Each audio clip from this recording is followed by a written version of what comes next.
They called me just the aide. Not dismissively necessarily, just factually. That's what I was on paper. Hospital aide, patient care technician, the person who changed bedpans and helped patients walk to the bathroom and restocked supplies. I was 51 years old, my black hair showing more gray streaks every year, wearing the same simple hospital uniform I'd worn for the past 19 years. Light blue scrubs that had been washed so many times the color was fading. I moved through the hospital corridors with quiet efficiency, my light brown skin probably invisible to most of the medical staff who passed me daily, my observant eyes taking in everything, while my mouth stayed closed. I'd learned a long time ago that speaking up when you're just the aide rarely changes anything. It just makes you a problem. So I stayed quiet, watched, remembered, until today, when staying quiet wasn't an option anymore. St. Michael's Hospital had been my workplace for 19 years. I'd started when I was 32, fresh off a failed attempt at nursing school. Couldn't afford to continue after my wife got sick. Needed a job with benefits fast, and the aide position was available. I told myself it would be temporary, just until I could go back to school. But life happened. Medical bills, 2 kids to raise.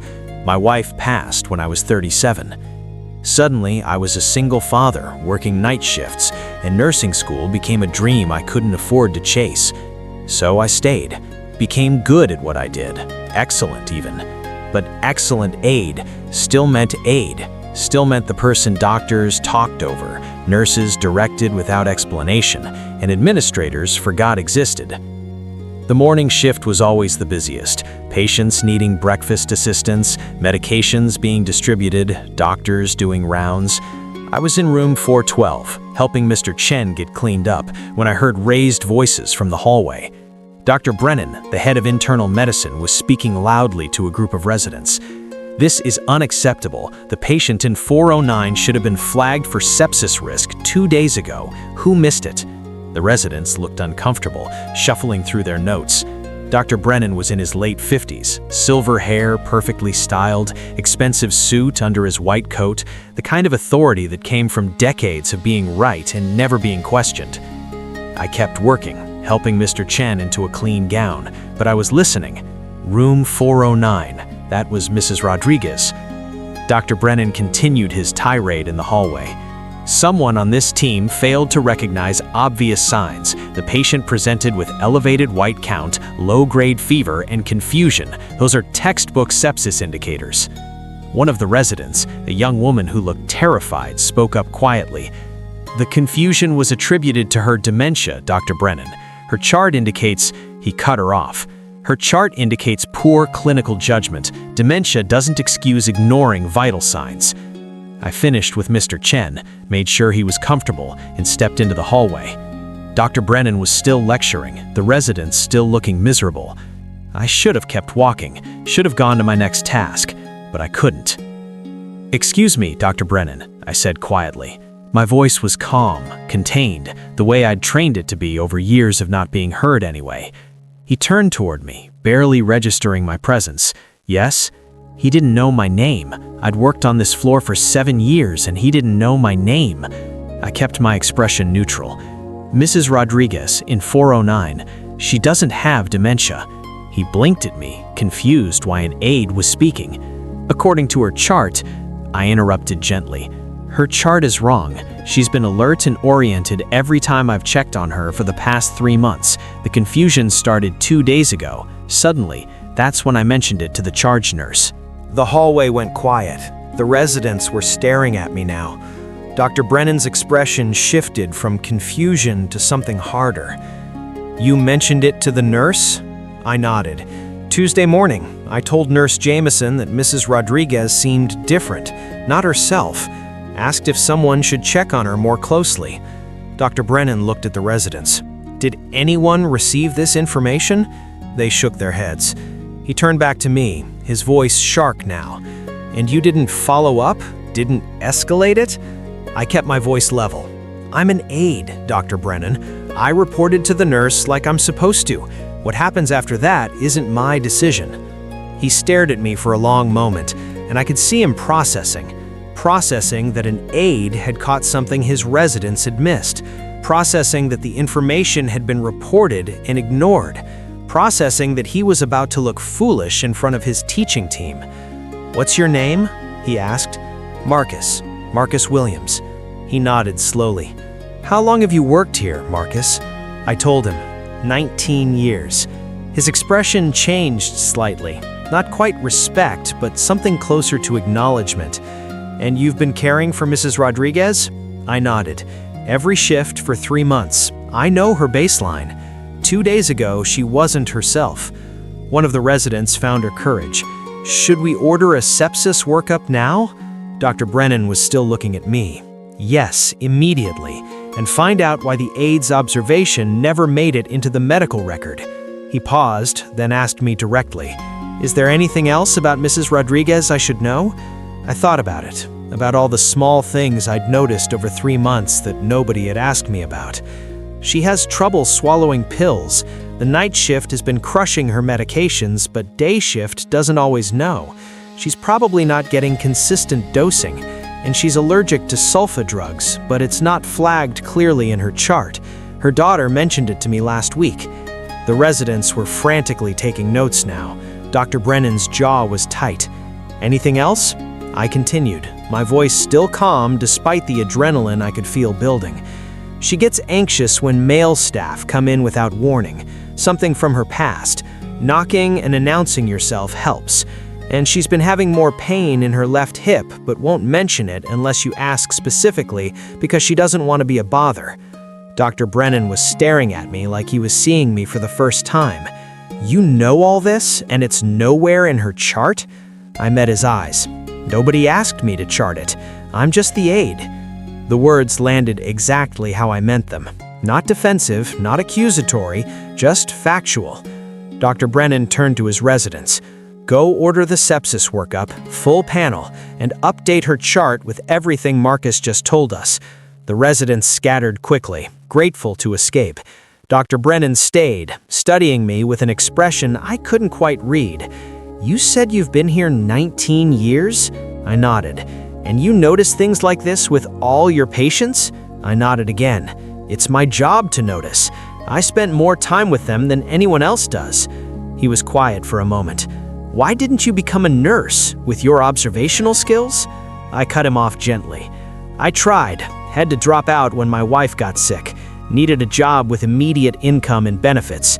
By the time she passed, I had 2 kids to support alone. Couldn't afford to go back to school." He looked uncomfortable now, probably realizing he'd stepped into personal territory. "I'm sorry, I didn't know." I shrugged. "Why would you? I'm just the aide." He flinched slightly at the repetition. "You've made your point, Marcus." Dr. Brennan asked me to follow him to his office. The residents had dispersed, the hallway emptying. I walked beside him, still in my faded scrubs, still carrying the quiet dignity I'd maintained for 19 years. His office was exactly what I'd expected. Diplomas on the wall, medical journals on shelves, a desk that probably cost more than my monthly rent. He gestured for me to sit. I did, feeling out of place, but refusing to show it. "Marcus, I owe you an apology," he started. I waited. "I've been doing rounds on this floor for 3 years. I've walked past you hundreds of times, and I never once asked for your input on patient care." I kept my expression neutral. "I'm not alone in that." He nodded, accepting the criticism. "That needs to change. What you knew about Mrs. Rodriguez, that's critical information. Information that should have been part of her care plan from the beginning." I leaned forward slightly. "Dr. Brennan, I tell nurses things like this all the time. Sometimes it gets passed along, usually it doesn't. I'm not in the loop. I'm not in the meetings. I'm not part of the team discussions. I see things, I report them, and then I go empty the next bedpan. That's how it works." He was quiet, processing.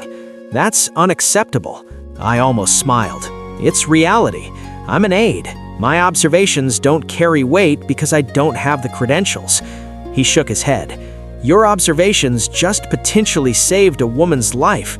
That should carry weight regardless of credentials." I appreciated the sentiment, but I'd heard promises before.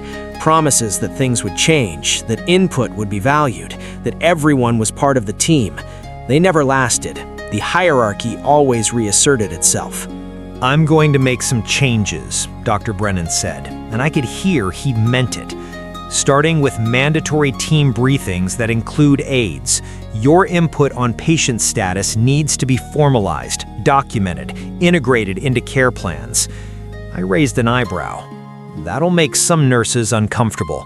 They're used to being the bridge between doctors and aides." He nodded. "Then they'll need to adjust. This isn't about comfort, it's about patient care." I studied him, trying to gauge if this was real or just words spoken in the heat of the moment. Why now? Why does this moment matter when 19 years of moments didn't? He sighed.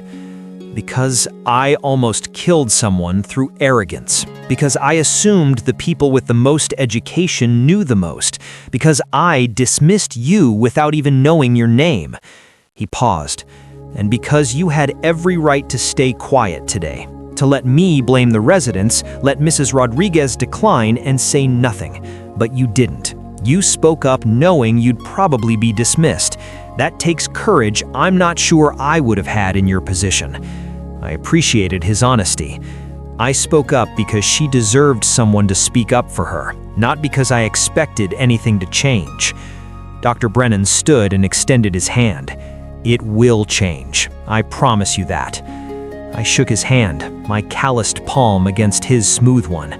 "I'll believe it when I see it," I said, but not unkindly. He smiled slightly. "Fair enough. Give me a chance to prove it." I nodded and left his office, walking back through the familiar corridors to finish my shift. I still had rooms to clean, patients to help, work to do. But something felt different. Not hopeful exactly, just different. The next week, Dr. Brennan implemented the changes. Team briefings every morning that included aides, nurses, and doctors. The first one was awkward. Nurses uncertain about the new dynamic, aides uncomfortable speaking up, doctors not used to listening to voices below them in the hierarchy. But Dr. Brennan ran the meeting firmly, asking aides directly for observations, writing down what we said, integrating it into care plans. I shared information about 3 patients. 2 nurses added details I'd told them previously, but they'd forgotten to document. One resident asked me to clarify something about a patient's behavior pattern. It felt strange, but also right. Mrs. Rodriguez recovered. The sepsis workup caught the infection early, antibiotics were started, and she stabilized within 48 hours. Her daughter came to find me specifically to say thank you. "The doctor told me you're the one who noticed she was getting worse, that you tried to tell someone and they didn't listen." I told her I was just doing my job. She hugged me anyway, crying into my shoulder. "You saved my mother's life." I patted her back awkwardly, not used to this kind of recognition. "I'm glad she's okay." And I was. That's why I did this work, not for credit, but for moments like this. Word spread through the hospital. Other departments started asking about the new briefing model. Some adopted it, some resisted. But on our floor, it stuck. Aides started speaking up more in meetings. Nurses started asking us questions instead of assuming they knew everything.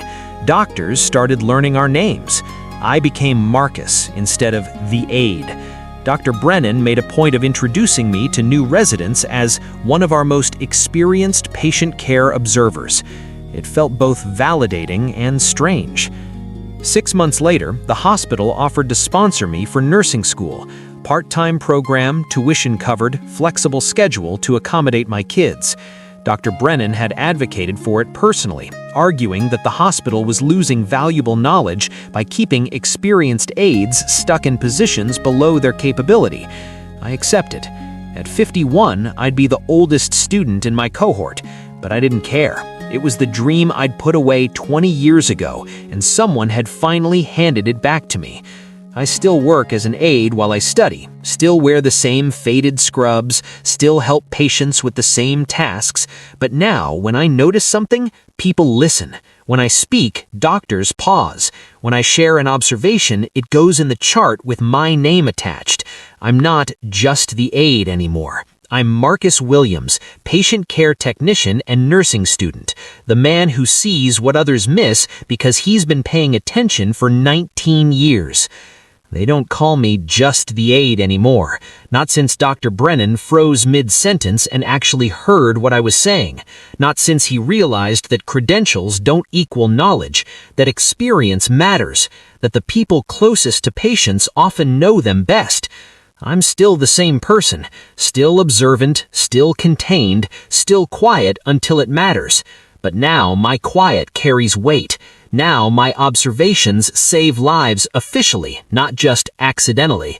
And that doctor who didn't know my name, he knows it now. Everyone does.